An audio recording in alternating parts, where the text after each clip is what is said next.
اچھا یا اللہ آپ ان کو کیسے بچائیں گے؟ تو رب فرماتے ہیں مجھے آسمان سے جبرائیل بھیجنا پڑا، بھیج دوں گا، اسے گھوڑا دینا پڑا دے دوں گا، اسے پگڑی سفید پہنانی پڑی پہنا دوں گا، اسے پیلی پگڑی پہنانی پڑی پہنا دوں گا، اسے گھوڑے پر بٹھا کر اسے ایک لشکر دے دوں گا، ایک فوج دے دوں گا، فرشتے بھیج دوں گا۔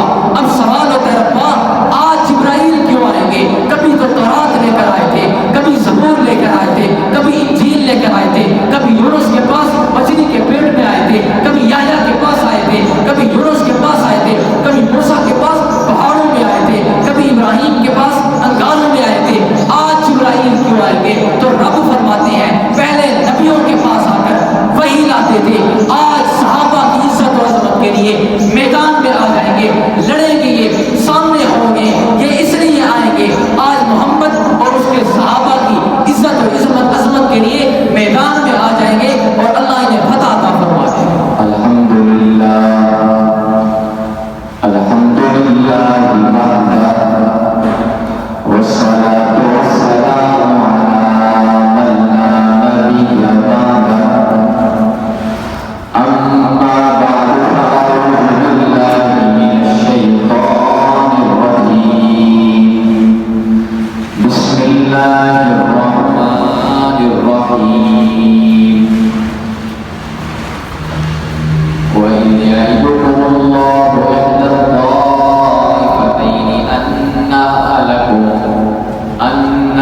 لَكُمْ وَتَوَدُّونَ أَنَّ غَيْرَ ذَاتِ الشَّوْكَةِ وَقَالَ اللَّهُ تَبَارَكَ وَتَعَالَى وَيُنَزِّلُ عَلَيْكُم مِّنَ السَّمَاءِ مَاءً لِّيُطَهِّرَكُم بِهِ وَيُذْهِبَ عَنكُمْ رِجْزَ الشَّيْطَانِ وَلِيَرْبِطَ عَلَى قُلُوبِكُمْ وَيُثَبِّتَ بِهِ الْأَقْدَامَ وَقَالَ اللَّهُ تَبَارَكَ وَتَعَالَى وَلَقَدْ نَصَرَكُمُ اللَّهُ بِبَدْرٍ وَأَنتُمْ أَذِلَّةٌ صدق الله العظيم وقال النبي صلى الله عليه وسلم الجهاد ماض إلى يوم القيامة صدق رسوله النبي الأمي الكريم ونحن على ذلك لمن الشاهدين والشاكرين والحمد لله رب العالمين۔ یہ پہلا جیش تھا دنیا میں افواج الہی کا، یہ پہلا جیش تھا دنیا میں افواج الہی کا، جسے اعلان کرنا تھا خدا کی بادشاہی کا۔ یہ لشکر ساری دنیا سے انوکھا تھا، نرالا تھا، یہ لشکر ساری دنیا سے انوکھا تھا، نرالا تھا کہ اس لشکر کا افسر ایک کالی کملی والا تھا۔ انتہائی واجب الاحترام میرے محترم بھائیوں، دوستوں، بزرگوں، آپ سب حضرات جانتے ہیں کہ رمضان مبارک اور آج رمضان مبارک کا دوسرا جمعہ ہے۔ رمضان مبارک آدھا گزرنے کو ہے۔ میں نے پہلے عرض کیا تھا کہ اس کے اندر بہت سارے واقعات ہوئے رمضان مبارک کے اندر، جس میں غزوات بھی بہت زیادہ ہوئے اور صحابہ کرام اور صحابیات کی وفات اور شہادتیں بھی ہوئی۔ تو میں ان میں سے ایک موضوع جو غزوہ بدر ہے جس کا نام، اس کو لے کر چلوں گا۔ غزوہ بدر 17 رمضان مبارک کو پیش آیا۔ یہ وہ غزوہ ہے جو غزوات اسلام میں سے سب سے پہلا اور سب سے بڑا غزوہ ہے۔ اس غزوے کے اندر حق اور باطل کے اندر فرق ہوتا ہے۔ اس غزوے کے اندر اللہ تعالیٰ نے حق کو باطل سے جدا کیا اور حق کو دنیا میں ظاہر کیا۔ غزوہ کہتے ہیں کہ اس کے اندر رسول اللہ صلی اللہ علیہ وسلم نے بنفس نفیس خود شرکت کی ہو، یعنی خود اس جنگ کے اندر حصہ لیا ہو، اس کو غزوہ کہا جاتا ہے۔ اور باقی سریے جو حضور علیہ السلام نے لشکر بھیجے وہ اور چیز ہے، لیکن جس کے اندر حضور علیہ السلام نے شرکت کی اس کو غزوہ کہا جاتا ہے۔ تو اس غزووں میں سے سب سے پہلا غزوہ غزوہ بدر ہے، جو سب سے پہلا غزوہ ہے۔ یہ کیسے ہوتا ہے، اس کی وجوہات کیا ہیں جو صحابہ کرام نے رسول اللہ صلی اللہ علیہ وسلم سے ہم تک پہنچی، میں وہی عرض کروں گا۔ ایک سیرت مصطفیٰ ایک کتاب ہے جو حضرت مولانا ادریس احمد کاندھوی صاحب کی لکھی ہوئی ہے، اس کے اندر انہوں نے سارے قصے اور واقعے کو تفصیل سے لکھا ہے۔ رمضان المبارک کے شروع میں ایک قافلہ مکہ سے چلتا ہے اور شام کی طرف جاتا ہے، جس کا جو اس قافلے کا سردار ابو سفیان ہوتا ہے۔ ابھی وہ سب مسلمان نہیں ہوئے تھے، ابھی وہ کفر کی حالت میں تھے۔ اس قافلے کو لے کر شام کی طرف جاتے ہیں، کافی سارا مال بیچ کے اور نفع کما کے جب واپس آتے ہیں تو یہ قافلہ مدینہ سے گزرتا ہے، مدینہ کے پاس سے گزرتا ہے۔ تو حضور علیہ السلام کو خبر ملتی ہے کہ ایک قافلہ جو شام سے چلا ہے اور مکہ کی طرف جا رہا ہے، جو مشرکین مکہ کا قافلہ ہے، اور وہ مال و ثواب اور نفع سے بھرا ہوا ہے، اس کے اندر مال ہی مال ہے۔ تو حضور علیہ السلام نے صحابہ کو جمع کیا اور ان سے ان کو اطلاع دی اس قریش کے قافلے کی کہ ایک قافلہ جو شام سے چلا ہے وہ یہاں سے گزرے گا، اگر ہمارے ہاتھ میں آ جاتا ہے تو ہمیں بہت سارا مال حاصل ہوگا اور مال غنیمت ہمیں ملے گا، کافی فائدہ ہو جائے گا، کیونکہ یہ مال غنیمت حاصل کرنا یہ جائز جنگ کے اندر۔ تو حضور علیہ السلام صحابہ سے مشورہ کرتے ہیں، مشورہ کرنے کے بعد کچھ صحابہ حضور علیہ السلام اپنے ساتھ لے کے چل پڑتے ہیں۔ کوئی جنگ کے لیے نہیں جا رہے تھے، صرف مال غنیمت حاصل کرنے کے لیے جا رہے تھے حضور علیہ السلام۔ جب یہاں سے چلتے ہیں تو کوئی زیادہ گھوڑے بھی ساتھ نہیں ہوتے، 2 گھوڑے اور 70 اونٹ حضور علیہ السلام کے ساتھ ہوتے ہیں اور 313 یا 14 صحابہ حضور علیہ السلام کے ساتھ ہوتے ہیں۔ جب یہاں سے چلتے ہیں وہاں سے ابو سفیان کو اس کا پتہ لگ جاتا ہے کہ حضور علیہ السلام بھی اپنا قافلہ لے کر آ رہے ہیں۔ تو حضور علیہ السلام جب مدینہ سے نکلتے ہیں ایک جگہ پہ پڑاؤ ڈالتے ہیں، تو ان کے اندر جو بچے ہوتے ہیں قافلے کے اندر حضور علیہ السلام لشکر کے اندر ان کو واپس بھیج دیتے ہیں، اور جو بڑے حضرات ہوتے ہیں ان کو قافلے کے اندر لے کے جاتے ہیں۔ جب حضور علیہ السلام یہاں سے چلتے ہیں اس کے بعد قریشیوں کو خبر ہو جاتی ہے کہ حضور علیہ السلام اپنا قافلہ لے کر چل پڑے۔ جب یہاں سے قافلہ چلتا ہے ابو سفیان کو جب پتہ لگتا ہے تو وہ ایک اپنے ساتھی جن کا نام زمزم غفاری ہے ان کو مکہ کی طرف روانہ کرتے ہیں، جاؤ قریشیوں کو خبر کرو کہ وہ اپنے قافلے کو آ کے بچائیں، اور جو قافلہ لے کے آ رہے تھے وہ محمد اور اس کے صحابہ اس پر حملہ کرنے آ رہے ہیں، آئیں وہ اپنے اس قافلے کی خبر لیں۔ تو وہ وہاں جا کے پیغام پہنچاتے ہیں۔ جب وہ پیغام پہنچانے سے پہلے حضور علیہ السلام کی پھوپھی ہیں حضرت عاتقہ بنت المطلب، یہ خواب دیکھتی ہے۔ خواب یہ دیکھتی ہے کہ ایک اونٹ ہے جو مکہ میں آتا ہے اور آ کر اعلان کرتا ہے کہ 3 دن کے اندر اے قریشیوں، 3 دن کے اندر اپنے مقتل کی جگہ کی طرف نکل جاؤ، اپنے مقتل کی طرف نکل پڑو۔ پھر وہ اونٹ مسجد حرام میں جاتا ہے، اس کے بعد چلے ابھی ایسے ایک پہاڑ ہے اس پر چڑھتا ہے، پہاڑ پر چڑھنے کے بعد ایک چٹان کو گراتا ہے، چٹان گرتی ہے اور مکہ کا کوئی گھر ایسا نہیں ہوتا جس کے اندر اس چٹان کا ذرہ نہ گیا ہو۔ تو جب ابو جہل کو اس خواب کا پتہ چلتا ہے تو وہ پریشان ہو جاتا ہے، وہ سمجھ جاتا ہے کہ کوئی بلا اور مصیبت ہم پر آنے والی ہے۔ جو ہی ابھی یہ خواب اس کو پتہ چلتا ہے وہاں سے وہ جو زمزم غفاری ابو سفیان نے بھیجا تھا وہاں سے وہ مکہ میں پہنچ جاتا ہے اور جا کے کہتا ہے کہ ابو سفیان کا حکم لے کر آیا ہوں، آؤ اور اپنے قافلے کی مدد کرو۔ اس کے اوپر محمد اور اس کے صحابہ آ رہے ہیں۔ تو وہ ابو جہل فوراً ایک لشکر تیار کرتا ہے۔ مکہ میں کوئی شخص ایسا نہیں تھا اور کوئی شخص، کوئی مرد اور عورت ایسا نہیں تھا جس نے اپنی پونجی جمع پونجی اٹھا کے ابو جہل کی قدموں کو پیش نہ کر دی کہ ہم محمد صلی اللہ علیہ وسلم اور اس کے صحابہ سے لڑنے کے لیے تیار ہیں۔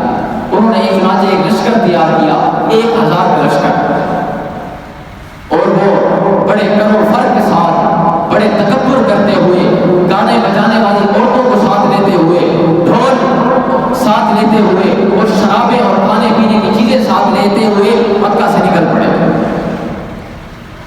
تو ان کے ساتھ بہت سارے سردار بھی موجود تھے، سردار بھی مکہ کے جتنے تھے سارے ساتھ نکل پڑے، سوائے ابو لہب کی، وہ اس لیے وہ نہیں کیا، اس نے اپنی جگہ کسی اور کو بھیجا۔ تو امیہ جو حضور علیہ السلام کا بہت بڑا دشمن تھا، وہ بھی نہیں کیا۔ اس کی وجہ یہ تھی کہ سعد بن معاذ ایک انصاری صحابی ہیں جو امیہ کے زمانے جاہلیت کے بہت گہرے دوست تھے۔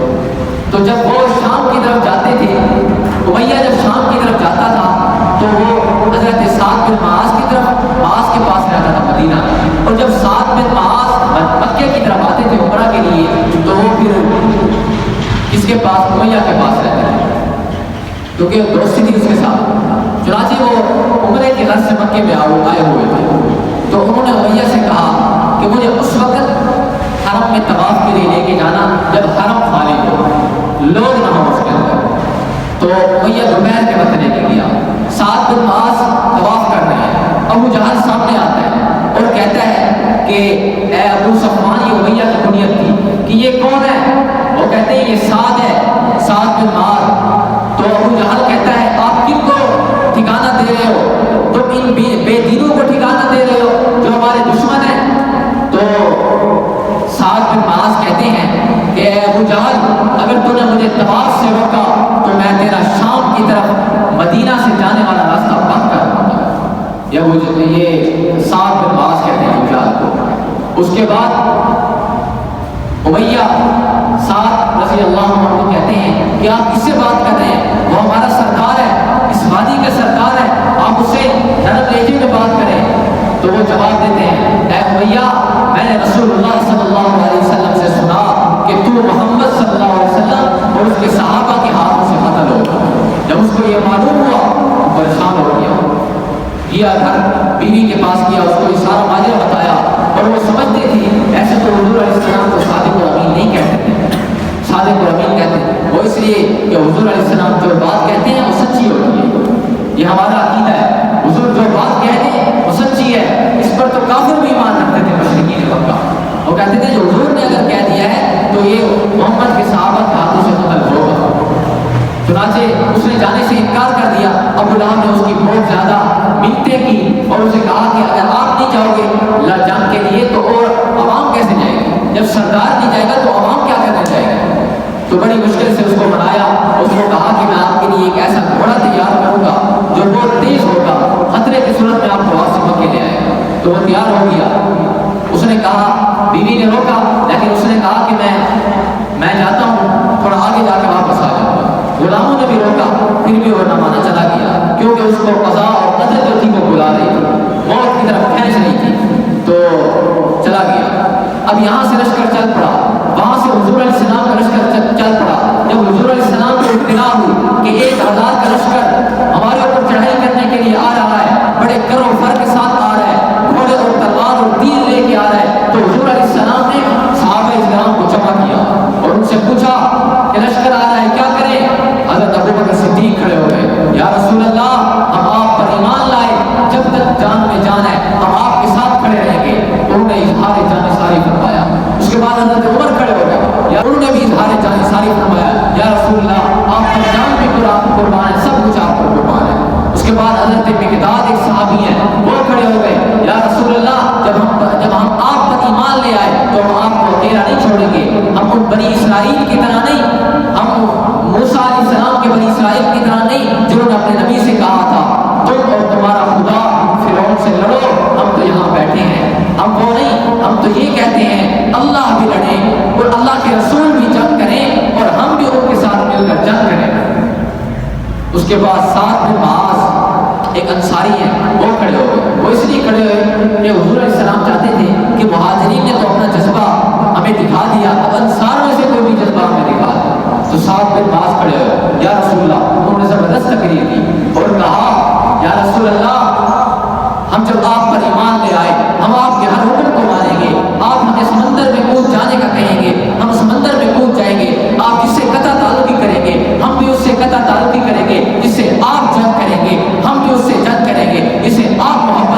جنگ کریں گے اس سے آپ قطع تعلقی کریں گے، ہم بھی اسی قطع تعلقی کریں گے۔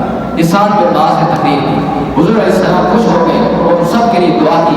اب لشکر چل پڑا، میدان جنگ کی طرف چل پڑا۔ وہاں سے ان کا لشکر بھی پہنچ گیا، ان کا لشکر بھی پہنچ گیا۔ وہاں جب پہنچے تو مشرکین مکہ پہلے پہنچے تھے، انہوں نے بھاگ کر جو مٹی تھی، ایک طرف ریت تھی ایک طرف مٹی تھی، انہوں نے مٹی پہ اپنے لشکر کو کھڑا دیا اور جو پانی کے چشمے تھے ان پر قبضہ کر لیا۔ اب جب حضور علیہ السلام کا لشکر آیا تو ریت تھی، ریت پہ آپ کو معلوم ہے چلنا دشوار ہوتا ہے اور جنگ کرنا تو ویسے مشکل ہوتا ہے۔ اس کے بعد اللہ تعالیٰ نے پھر ان کے اوپر بہت بڑا احسان کیا، فرمایا وَيُنَزِّلُ عَلَيْكُم مِّنَ السَّمَاءِ مَاءً لِيُطَهِّرَكُم بِهِ وَيُذْهِبَ عَنكُمْ رِجْزَ الشَّيْطَانِ۔ اللہ تعالیٰ فرماتے ہیں اس وقت کو یاد کرو جب تمہارے پاؤں مضبوط نہیں تھے، یعنی آپ ریت پر کھڑے تھے تو اللہ تعالیٰ نے آسمان سے بارش کو برسایا۔ بارش جب برسایا آپ کو معلوم ہے جب بارش آتی ہے تو مٹی پہ کیچڑ بن جاتا ہے اور جو ریت ہوتی ہے وہ جم جاتی ہے۔ اب یہ حضور علیہ السلام کے صحابہ کرام کے قدم مضبوط ہو گئے اور ان کے دل میں قوت آ گئی اور ان کے قدم جم گئے۔ جب بارش آئی تو انہوں نے اپنے چشمے بنا لیے اور اپنا پانی جمع کر لیا۔ حضور علیہ السلام تو صادق اور امین اور رحمت للعالمین تھے، وہ تو مسلمان بھی اس سے پانی پیتے رہے، کافر بھی پیتے رہے۔ اب جب جنگ کی رات تھی اس سے ایک رات پہلے سات بن باز انصاری ہیں، انہوں نے حضور علیہ السلام سے فرمایا یا رسول اللہ آپ کے لیے ہمارا دل چاہتا ہے کہ ایک چھپر بنا دیں، ایک خیمہ بنا دیں، اس کے اندر آپ آرام فرمائیں، آپ تشریف رکھیں، ہم جا کے جنگ کریں اور آپ کے ارد گرد ہم سواریاں رکھ دیں، سواریاں کھڑی کر دیں، گھوڑے کھڑے کر دیں اور اونٹ کھڑے کر دیں، تاکہ اگر اللہ تعالیٰ ہمیں فتح عطا فرمائے تو یہ تو بہت بڑی بات ہے، اگر دوسری صورت ہو جاتی ہے تو آپ مدینہ واپس چلے جائیں۔ تو حضور صحابہ کرام نے ان کے لیے خیمہ بنا دیا اور حضور علیہ السلام اس میں تشریف فرمائے۔ اگلے دن صبح ہوئی، اب جنگ کی تیاری ہو رہی ہے۔ حضور علیہ السلام نے ایک درخت کے نیچے نماز پڑھائی صحابہ کرام کو۔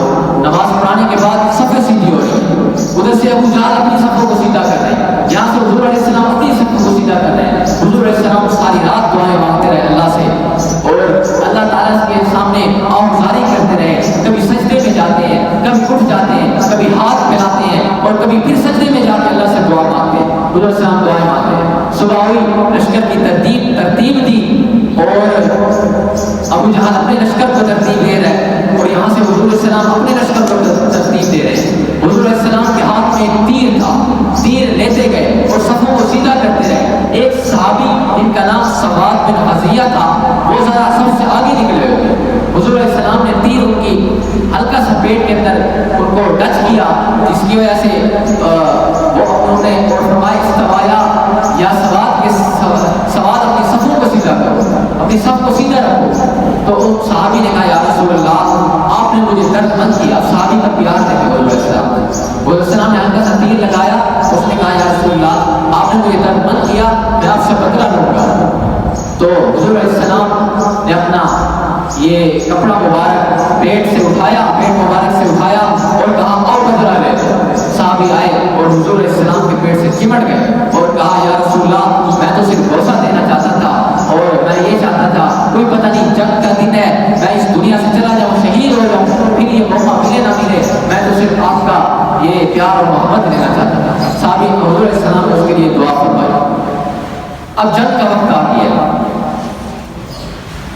اور ابو جہل دعا کر رہا ہے کہ یا اللہ ہم میں سے جو قطع تعلقی کرنے والا ہے اس کو تو ہلاک کر دے اور جو قطع تعلقی کرنے والا نہیں ہے اس کو تو قطع عطا فرما دے۔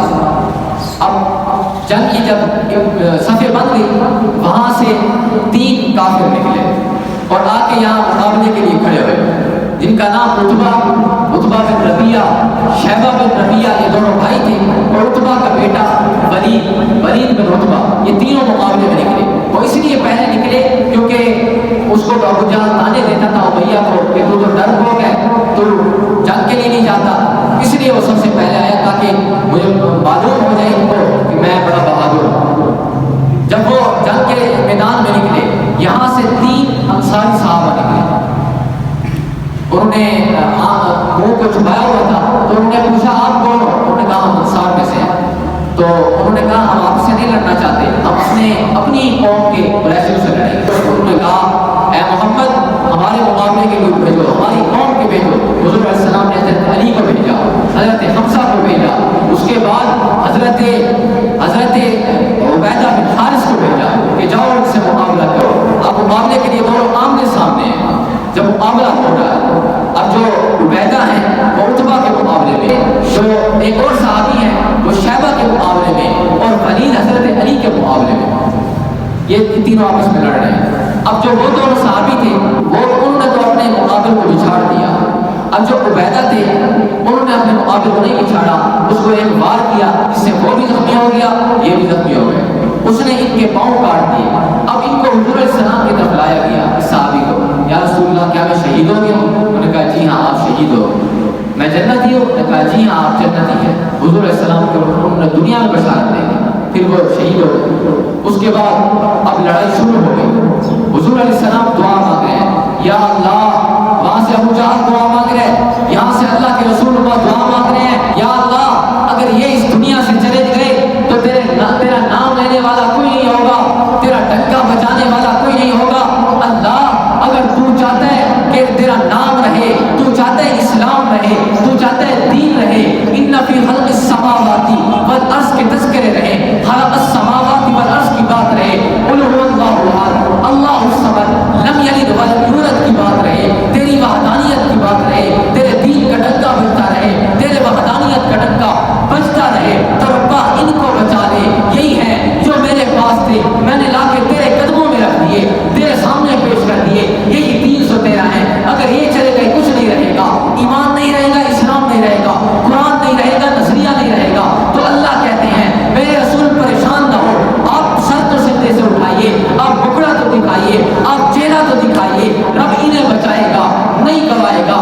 اچھا یا اللہ آپ ان کو کیسے بچائیں گے؟ تو رب فرماتے ہیں مجھے آسمان سے جبرائیل بھیجنا پڑا، بھیج دوں گا، اسے گھوڑا دینا پڑا، دے دوں گا، اسے پگڑی سفید پہنانی پڑی، پہنا دوں گا، اسے پیلی پگڑی پہنانی پڑی، پہنا دوں گا، اسے گھوڑے پر بٹھا کر اسے ایک لشکر دے دوں گا، ایک فوج دے دوں گا، فرشتے بھیج دوں گا۔ اب سوال ہوتا ہے ربا آج جبرائیل کیوں آئیں گے؟ کبھی تو تورات لے کر آئے تھے، کبھی زبور لے کر آئے تھے، کبھی انجیل لے کر آئے تھے، کبھی یونس کے پاس مچھلی کے پیٹ میں آئے تھے، کبھی یحییٰ کے پاس آئے تھے، کبھی یونس کے پاس آئے تھے، کبھی موسیٰ کے پاس پہاڑوں میں آئے تھے، کبھی ابراہیم کے پاس انگاروں میں آئے تھے، آج جبرائیل کیوں آئیں گے؟ تو رب فرماتے ہیں پہلے نبیوں کے پاس آ کر وحی لاتے تھے، آج صحابہ کی عزت و عظمت کے لیے میدان میں آ جائیں گے، لڑیں گے، یہ سامنے ہوں گے، یہ اس لیے آئیں گے آج محمد اور اس کے صحابہ کی عزت و عظمت کے لیے میدان میں آ جائیں گے، اور اللہ انہیں فتح عطا فرما دے گا۔ فرشتے بھیج دیے اللہ نے اس جنگ کے اندر 5 نام کیے، پہلے 1000 فرشتے بھیجے، پھر 3000 فرشتے بھیجے، پھر 5000 فرشتے بھیجے، ان کے دلوں میں، کافروں کے دلوں میں روب پیدا کر دیا، اور مسلمانوں کے دلوں میں جذبہ پیدا کر دیا جہاد کا۔ جنگ ہو گئی، سارے کافر قتل ہو رہے ہیں، یہاں سے مسلمان لڑ رہے ہیں۔ ایک صحابی فرماتے ہیں کہ ہم جب ان کو مارتے تھے، جب ان کو مارنے لگتے تھے تو ہم سے پہلے وہ مر جاتے تھے، ہم سے پہلے قتل ہو جاتے تھے۔ تو انہوں نے حضور علیہ السلام کو آگے بتایا یا رسول اللہ ہم جب ایسے کرتے تھے تو وہ پہلے قتل ہو جاتے تھے۔ حضور علیہ السلام نے فرمایا یہ فرشتے تھے جو آپ سے پہلے قتل کرتے تھے۔ اب اس کے بعد ابو جہل کے قتل کی باری آئی۔ جب ابو جہل کو قتل کیا تو 2 صحابی معاذ اور محفظ بچے تھے، ابو جہل کی طرف لپٹ کے اور اس کو ایک نے ٹانگ پر وار کیا، ایک نے گھوڑے کی ٹانگ پر وار کیا، اس کو گرا دیا۔ اس کے بعد ابو جہل گر پڑا۔ جب جنگ ختم ہو گئی اور 70 آدمی قید ہوئے اور 70 قتل کیے گئے کافروں کے، تو حضور علیہ السلام نے اعلان کیا کون ہے جو ابو جہل کو لے کر آئے میرے پاس؟ تو ایک صحابی عبداللہ بن مسعود ہے، وہ بھاگ کر گئے اور ابو جہل کے سینے پہ چڑھے اور اس نے کہا کس کو فتح ہوئی؟ انہوں نے کہا اللہ اس کے رسول کو فتح ہوئی۔ تو اس نے کہا کہ یہ میری تلوار ہے، میرا سر یہاں میرے شانوں سے کاٹنا کہ تاکہ دنیا کو پتہ لگے کہ یہ سردار کا سر ہے، اور محمد کو میرا پیغام دے دینا کہ کل جتنی میرے دل میں بغض آپ کا تھا آج اس سے کئی گنا زیادہ ہے۔ عبداللہ بن مسعود نے آ کے رسول اللہ صلی اللہ علیہ وسلم کو بتایا، حضور علیہ السلام نے فرمایا کہ جو موسیٰ کی امت کا فرعون تھا وہ تو آخری ٹائم اس نے کلمہ پڑھ لیا تھا آخری وقت میں، یہ میری امت کا ایسا فرعون ہے جو آخری وقت میں بھی تکبر کر رہا ہے۔ تو یہ تھی غزوہ بدر اور مسلمانوں کو فتح ہوئی اور وہاں سے اسلام کی بہاریں شروع ہو گئی اور اسلام کی جو فتوحات کا سلسلہ شروع ہو گیا۔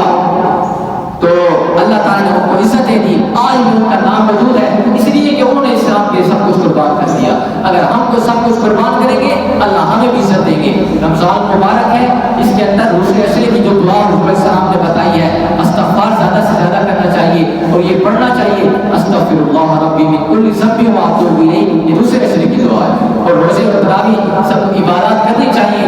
اللہ تعالیٰ جو کچھ کہا ہے اللہ تعالیٰ اس پر عمل کرنے کی توفیق عطا فرمائے، کمی کوتاہی معاف فرمائے اور صحابہ کرام کی زندگیوں پر عمل کرنے کی توفیق عطا فرمائے۔